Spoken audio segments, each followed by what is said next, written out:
ಸ್ನೇಹಿತರೆ ನಮಸ್ಕಾರ, ಹೇಗಿದ್ದೀರಾ ಎಲ್ಲರೂ? ಸ್ನೇಹಿತರೆ, ಯಾರಾದರೂ ಮೊದಲನೇ ಬಾರಿ ನಮ್ಮ ಚಾನಲ್ ನೋಡ್ತಿದ್ರೆ ಈಗಲೇ ಸಬ್ಸ್ಕ್ರೈಬ್ ಮಾಡ್ಕೊಳ್ಳಿ. ಹಾಗೆ ಪಕ್ಕದಲ್ಲಿ ಕಾಣೋ ಬೆಲ್ಲೈಕನ್ ಒತ್ತಿ. ಈ ರೀತಿ ಮಾಡೋದ್ರಿಂದ ನಾನು ಮಾಡುವಂಥ ಎಲ್ಲ ಸುದ್ದಿಗಳು ನಿಮಗೆ ನೋಟಿಫಿಕೇಶನ್ ಬರುತ್ತೆ, ಹಾಗೆ ನೋಡ್ಬೋದು. ಹಾಗೆ ಇಷ್ಟ ಆದರೆ ಲೈಕ್ ಮಾಡಿ, ಶೇರ್ ಮಾಡಿ ಅಂತ ಹೇಳ್ತಾ, ಸ್ನೇಹಿತರೆ ಈ ವಿಡಿಯೋನಲ್ಲಿ ಇಷ್ಟಪಡ್ತೀನಿ. ಅದು ಏನಂತ ಸಿದ್ದರಾಮಯ್ಯ ಸಾಹೇಬರು, ರಾಜ್ಯದ ಮುಖ್ಯಮಂತ್ರಿ ಅವರು ಚಿಕ್ಕಬಳ್ಳಾಪುರ ಜಿಲ್ಲೆಗೆ ಆಗಮಿಸಿ ಚುನಾವಣೆ ಪ್ರಚಾರದಲ್ಲಿ ತುಂಬಾ ಅದ್ಭುತವಾದ ಭಾಷಣವನ್ನು ಮಾಡಿದರು. ಈ ಹಿಂದೆ 10 ವರ್ಷದಿಂದ ಬಿಜೆಪಿ ಸರ್ಕಾರ ಹೇಳ್ಕೊಂಡು ಭ್ರಷ್ಟಾಚಾರ ರಾಜಕೀಯ ಮಾಡ್ಕೊಂಡು ಬರ್ತಾ ಇದೆ. ಸರ್ಕಾರ ನಡೆಸ್ತಾ ಇದೆ. ಅತಿ ಹೆಚ್ಚು ಭ್ರಷ್ಟಾಚಾರ ಮಾಡಿರೋದು ಪ್ರಧಾನಮಂತ್ರಿ. ಬರೀ ಸುಳ್ಳು ಹೇಳಿ ಉಚಿತವಾಗಿ ಸರ್ಕಾರಿ ಬಸ್ಗಳಲ್ಲಿ ಪ್ರಯಾಣ ಮಾಡಬಹುದು ನರೇಂದ್ರ ಮೋದಿ ಅವರೇ. ಇಲ್ಲಿವರೆಗೆ ಆದರೆ ಇವರು ಭ್ರಷ್ಟಾಚಾರಕ್ಕೆ ಕೋಟಿ ಬರೀ ಸುಳ್ಳು ಮಹಿಳೆಯರು ಉಚಿತವಾಗಿ ಪ್ರಯಾಣ ಮಾಡಿದ್ದಾರೆ. ಜೊತೆಯಲ್ಲಿ ಇಲ್ಲಿ ಅನ್ನಭಾಗ್ಯ 5ನೇ ಗ್ಯಾರಂಟಿ ಯುವ ನಿಧಿ ವೈದ್ಯಕೀಯ ಶಿಕ್ಷಣ ಸಚಿವರಾದ ಅವರ ಮೇಲೆ ತುಂಬಾ ಆರೋಪಗಳಿದ್ದಾವೆ. ಕೂಡ ಈಡೇರಿಸಿದ್ದೇವೆ. ಅವರು ಸಿಕ್ಕಿ ಬಿದ್ದಿದ್ದಾರೆ. ಅವ್ರ ಮೇಲೆ ಫೈಲ್ಗಳೆಲ್ಲ ತನಿಖೆ ನಡೀತಿದೆ. ತನಿಖೆ ಚುನಾವಣಾ ನಡೆಯುತ್ತದೆ. ತನಿಖೆಯಲ್ಲಿ ಸ್ಪಷ್ಟವಾದ ನಿಖರವಾದ ಮತ್ತೆ ಎಲ್ಲ ರೀತಿಯ ಉಚಿತವಾಗಿ ಸರ್ಕಾರಿ ಬಸ್ಗಳಲ್ಲಿ ಪ್ರಯಾಣ ಮಾಡಬಹುದು. ಈ ಭಾಷಣದಲ್ಲಿ ಇಲ್ಲಿವರೆಗೆ ನಗರದಲ್ಲಿ ಇವತ್ತು 191 ಹೇಳಿದ್ದಾರೆ. ಯಾಕಂತ ಹೇಳಿದ್ರೆ ಮಹಿಳೆಯರು ಇವತ್ತು ಉಚಿತವಾಗಿ ಪ್ರಯಾಣ ಮಾಡಿದ್ದಾರೆ.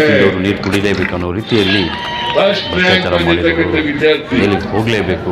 ಈ ಹಿಂದೆ ಕೂಡ ಅತಿ ಹೆಚ್ಚು ಭ್ರಷ್ಟಾಚಾರ ಮಾಡಿರುವಂತಹ ಬಿಜೆಪಿ ಪಕ್ಷದಲ್ಲಿ ಅತಿ ಹೆಚ್ಚು ಜನಾರ್ದನರೆಡ್ಡಿ, ಬಳ್ಳಾರಿ ಜನಾರ್ದನರೆಡ್ಡಿ ಸಂದರ್ಭದಲ್ಲಿ ಸರ್ಕಾರದಲ್ಲಿ ಹೇಳಿದ್ದಾರೆ. ಅವರಿಗೆ ಇರುವಂತಹ ನಿರುದ್ಯೋಗಿ ಪದವೀಧರರಿಗೆ ತಿಂಗಳಿಗೆ 3,000 ರೂಪಾಯಿ ಚುನಾವಣೆಗೆ ನಿಂತಿರುವಂತಹ ಸುಧಾಕರ್ ಅವರು ತಿಂಗಳಿಗೆ 3,000 ರೂಪಾಯಿ 5 ವರ್ಷದಲ್ಲಿ ಸಚಿವರಾಗಿದ್ದಾಗ ತುಂಬಾನೇ ಕೇಸುಗಳೆಲ್ಲ ನಡೀತಿದೆ. ತನಿಖೆಯಲ್ಲಿ ಸ್ಪಷ್ಟವಾಗಿ ಚುನಾವಣಾ ಆದಮೇಲೆ ಎಲ್ಲ ರೀತಿಯ ನಮಗೆ ಮಾಹಿತಿ ಗೊತ್ತಾದಾಗ ಜೈಲು ಇಲ್ಲಿ ಸತ್ಯವಾಗಿ ನುಡಿದಂತೆ ನಡೆಯುವಂತಹ ಸರ್ಕಾರ ಅಂದ್ರೆ ನಮ್ಮ ನಿರುದ್ಯೋಗಿ ಪದವೀಧರರಿಗೆ ತಿಂಗಳಿಗೆ 3,000 ರೂಪಾಯಿ ವಿಧಾನಸಭೆ ಚುನಾವಣೆ ಚುನಾವಣೆಯಲ್ಲಿ ಉಪಮುಖ್ಯಮಂತ್ರಿ 1 ವರ್ಷಕ್ಕೆ 1 ಲಕ್ಷ ರೂಪಾಯಿ ಬರುತ್ತೆ. ನಾವು ನುಡಿದಂತೆ ನಡೆಯುವ ಸರ್ಕಾರ ಮತ್ತು ಸತ್ಯವಾದ ಸರ್ಕಾರ.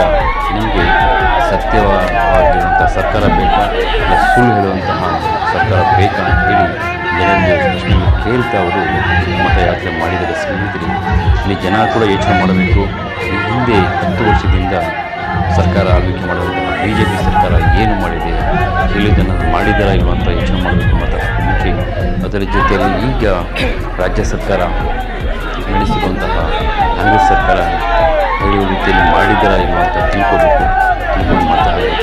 ಇದು ಸುಮ್ಮನೆ 5 ವರ್ಷ ವ್ಯರ್ಥ ಮಾಡಬೇಡಿ ಅಂತ ಹೇಳ್ತಾ, ಇದು ನಮ್ಮ ದೇಶದ ಭವಿಷ್ಯತ್ತು 5 ವರ್ಷ ಕಾಲ ಆಗುತ್ತೆ. ಹಾಗಾಗಿ ಯಾರು ಹೇಳಿದ್ರು ಏನೋ ಹೇಳಿದ್ರಂತೆ ಯೋಚನೆ ಮಾಡಿ ಸ್ಪಷ್ಟವಾಗಿ ಯೋಚನೆ ಮಾಡಿ ಮತ ಹೇಳ್ತಾ, ಈ ಸುದ್ದಿಯನ್ನು ಪ್ರತಿಯೊಬ್ಬರಿಗೂ ಶೇರ್ ಮಾಡಿ ಅಂತ ಹೇಳ್ತಾ ನಮಸ್ಕಾರ, ಧನ್ಯವಾದಗಳು.